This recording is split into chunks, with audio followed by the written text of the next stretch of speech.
श्री नवनाथ भक्तिसार अध्याय 10वा. गैनीनाथांचा जन्म. श्री गणेशाय नमः. कनकगिरी गावात मच्छिंद्रनाथांनी गोरक्षांना वेदशास्त्रात प्रवीण करून सर्व विद्यातही निपुण केले. त्यांना ब्रह्मज्ञान सांगितले, विविध अस्त्रांची माहिती दिली, शाबरी कवित्वही शिकवले. त्यानंतर शाबरी मंत्रांच्या प्रभावाने समस्त देवतांना आवाहन करून गोरक्षांना त्यांच्या पायावर घातले. त्या देवतांनी त्यांना अनेक शुभ आशीर्वाद व उत्तमोत्तम वर देऊन त्यांचे कौतुक केले.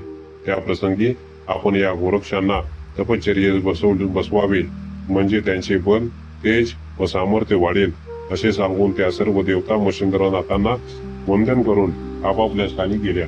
त्या मुक्कामी काही दिवसांनी नाथजी कुठेतरी बाहेर गेले असताना गोरक्ष संजीवनी मंत्राचा पाठ करत बसले होते. त्यावेळी ते एकटेच आहेत असे पाहून गावातील काही लहान मुले त्यांच्यापाशी आली. त्यांनी हातातील चिखलाचा गोळा त्यांच्या समोर धरला आणि याची बैलगाडी बनवून द्या असे सांगितले. त्यावर त्यांची व्याध टाळण्यासाठी ते म्हणाले, बाबांनो, मला मातीची गाडी बनवता येत नाही, तेव्हा तुम्हीच तुमची खेळणी करा आणि खेळा. त्यांच्या सांगण्यावरून मुलांनी प्रयत्नपूर्वक एक बैलगाडी बनवली, पण गाडीवाल्याशिवाय तिला शोभा नाही, म्हणून चिखलाचा एक पुतळा बनवू लागली. तो काही त्यांना तयार करता येईना.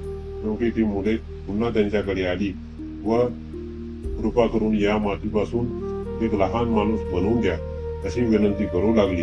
तेव्हा त्यांनाही त्यांचे मन मोडवेना.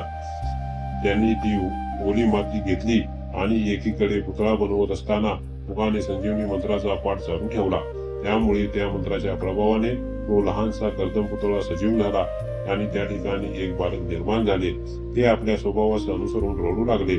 तो आवाज कानी पडताच मुले घाबरली आणि गोरक्षांनी मोह उत्पन्न केले असे वाटून खेळ सोडून बोबाटा करत तैरावैरा पळत सुटली. पळता पळता रस्त्यामध्येच त्यांची आणि मच्छिंद्रनाथांची गाठ पडली. त्यांची भयभीत अवस्था पाहून नाथांनी त्यांना धीर दिला आणि घाबरण्याचे कारण विचारले. मुलांनी त्यांना सर्व वृत्तांत सांगताच त्यांच्या मनात शंका उत्पन्न झाली. काय चमत्कार आहे तो समक्ष पाहावा, म्हणून त्यांनी त्या मुलांना आपल्याला त्या ठिकाणी घेऊन जाण्यास सांगितले. पण भीतीमुळे कोणीही तेथे येण्यास तयार होईना.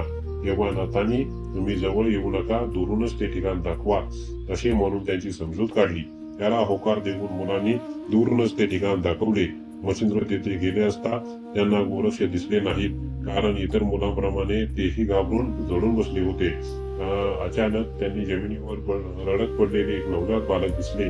त्यावेळी त्यांचे तेज पाहून ते करभाजन ऋषी असल्याचे त्यांच्या लक्षात आले. त्यांनी त्यांना उचलले आणि गोरक्षांना हाका मारत दारोदार हिंडू लागले.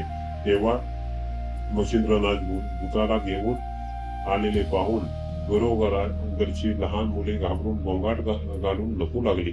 तेव्हा लोक विचारू लागले, महाराज, तुम्ही आमच्या मुलांना कसली भीती दाखवली आहे आणि हे भूत कोणाचे?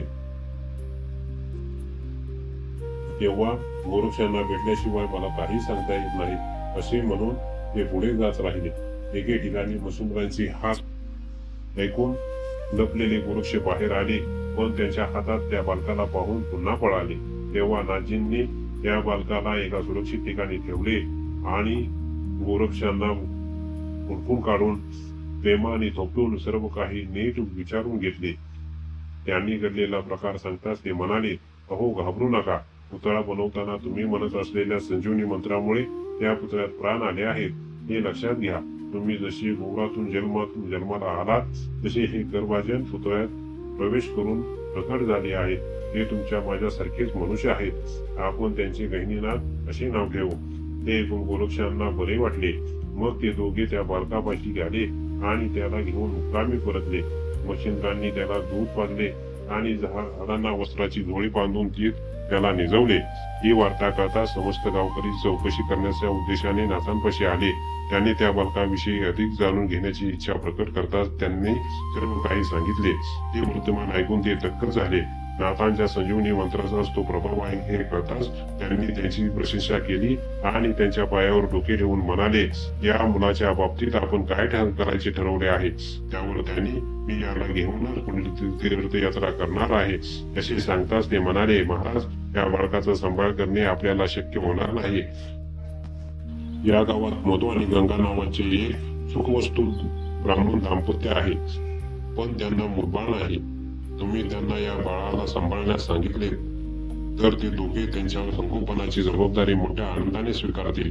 त्याला मान्यता देऊन नाथांनी मधु ब्राह्मणास त्यांच्या पत्नीसह बोलावून घेतले आणि त्यांना त्या बालकाविषयी सर्व हकीकत सांगून याला तुम्ही आपत्तीवर सांभाळा अशी विनंती केली. त्यावेळी गंगेच्या मनातील सर्व शंकांचे निरसन करून नाथजींनी या गहिनींना लोक तुझाच पुत्र म्हणून ओळखतील, आम्ही याची आशा ठेवत नाही असे वचन दिले आणि त्यांना तिच्या हवाली करून गोरक्षासह हिमालयाकडे निघाले. त्यांना तपश्चर्येसाठी बद्रिकाश्रमात ठेवण्याचा त्यांचा विचार होता.